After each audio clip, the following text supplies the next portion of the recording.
दोस्तों ऐसे कई मेरे दोस्त होंगे जो मुझे देखते होंगे, मुझे जानते होंगे, और उनमें से कई ऐसे होंगे जिन्होंने प्रेम विवाह किया है, यानी कि लव मैरिज की है। और कईयों के साथ ऐसा हुआ होगा कि उनको या उनकी वाइफ को कोई और भी पसंद आने लगा होगा शादी के 2-4 साल बाद। क्या ऐसा किसी को हुआ है किसी के साथ? ऐसी कहानी लेकर आया हूँ आज बिहार से। आइए बताता हूँ आपको पूरी कहानी। अनसुलझे रिश्तों को सुलझाती एक डोर, यानी कि मैं आपका लव गुरु। नमस्कार दोस्तों, मैं हूँ युवराज सिंह और आप देख रहे हो मेरा यूट्यूब चैनल लव गुरु युवराज। दोस्तों आशा करता हूँ आप लोग स्वस्थ होंगे, मस्त होंगे और अपनी लाइफ को एंजॉय कर रहे होंगे।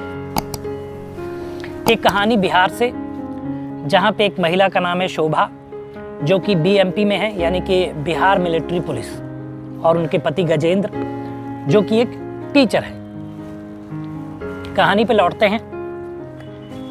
ये दोनों मिलते हैं, आंखों ही आंखों में एक दूसरे को देखते हैं, नज़रों में इनको प्यार हो जाता है। कुछ दिन का प्यार, मिलना जुलना, हंसी ठिठोली, ये सारी चीज़ें होती हैं, बाहर घूमना फिरना, ये सब होता रहता है। फिर जो है ये दोनों डिसाइड करते हैं कि क्यों ना हम लोग शादी कर लें।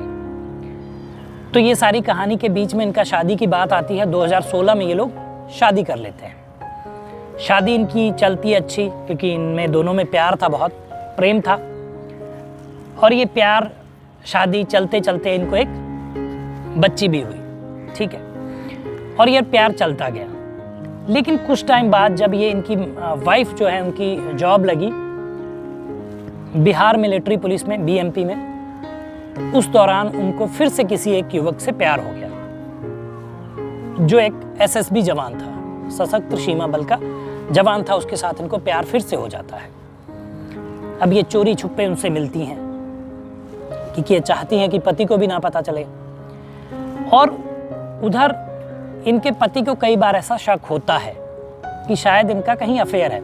देखिए, जीवन में कभी भी दो पार्टनर होते हैं, अगर उनके बीच में कुछ ऐसा होता है तो ये बहुत ही नॉर्मल चीज़ है कि उनकी बातों से, उनकी आदतों से, उनके रहन सहन से पता चल जाता है कि क्या हुआ है, कुछ गड़बड़ है। ऐसा ही इनके पति को डाउट होता है। क्योंकि ये पुलिस में थी तो इनका बाहर आना जाना लगा रहता था, तो इनको अपने प्रेमी से मिलने के लिए टाइम मिल जाता था और ये उससे चोरी छुप के मिला करती थी। लेकिन जब ये थोड़ी इनके पति को भनक लगती है, गजेंद्र जी को, तो वो इनका पीछा करते हैं कई बार, और कई बार इनको मिलते हुए, बात करते हुए, सारी चीज़ें करते हुए देखते भी हैं। फिर जब उनको ऐसा पता चलता है तो उनको बहुत बुरा लगता है और वो अपनी वाइफ से पूछते हैं इसके बारे में, और उनको मना करते हैं कि तुम अपने कदमों को पीछे खींच लो, इसमें कोई अच्छी चीज़ नहीं है, कोई फ़ायदे का रिश्ता नहीं है। हमने तुमने जीवन में प्यार किया था, प्यार करने के बाद ही हमने शादी की है, अब तुम उसके पीछे पड़ी हुई हो या तुम उससे मिलती हो गैर मत से, मुझे अच्छा नहीं लगता है। इस दौरान कई बार इनकी कहा सुनी भी हो जाया करती थी। लेकिन शोभा जी ये बात मानने के लिए तैयार नहीं थी। वो इनसे पहले तो कहती थी ठीक है, मैं नहीं मिलूंगी, मैं अब आपके साथ ही हूँ और मैं इस रिश्ते को ख़त्म कर दूंगी।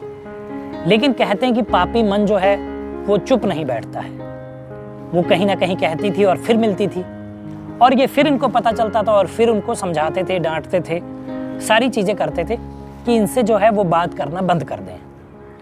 लेकिन शोभा जो है ये बात के लिए मना करने के बावजूद भी तैयार नहीं होती थी। एक दिन ऐसा ही समय कुछ था कि जब शोभा ने इनको होटल में बुलाया, यानी कि अपने पति को, और वहीं पे शोभा के साथ जो वो जवान था एसएसबी का, पुलिस, वो भी ये कह सकते हैं, वो भी इनके साथ था, ये गजेंद्र जी का कहना है। तो जब ये जाते हैं वहाँ पे होटल में, तो वो शोभा इन पे जो है बंदूक तान देती है, यानी कि पिस्टल रखती है अपने पर्स में, कहीं से कोई भी जुगाड़ किया हो उन्होंने, और गजेंद्र पे पुलिस पिस्टल तान देती है।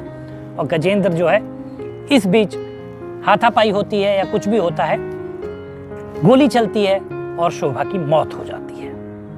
अब ये पूरा मामला ऐसा था कि देखिए, कभी किसी का मर्डर हो जाए तो वहाँ पे कोई नहीं रुकता, भागने की कोशिश करते हैं। गजेंद्र भी वहाँ से मौका देख के भाग जाते हैं। और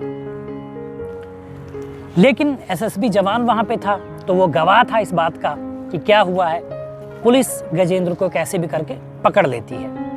जब पकड़ लेती है तो गजेंद्र से पूछताछ होती है, तो पता चलता है कि गजेंद्र का ये कहना होता है कि मैंने गोली नहीं चलाई, शोभा ने मुझ पर पिस्तौल तानी और जब हाथापाई होने लगी, एसएसबी जवान भी बीच में कूद पड़ा, तो इस दौरान अफरा तफरी में गोली चली और शोभा के हाथ से चली या कैसे चली और शोभा की मौत हो गई। एसएसबी जवान का कहना है कि इन्होंने गोली चलाई। अभी ये चीज़ें कोर्ट में साबित नहीं हो पाई हैं, इन पे एक गहन विचार और जो भी तफ्तीश होती है वो जारी है।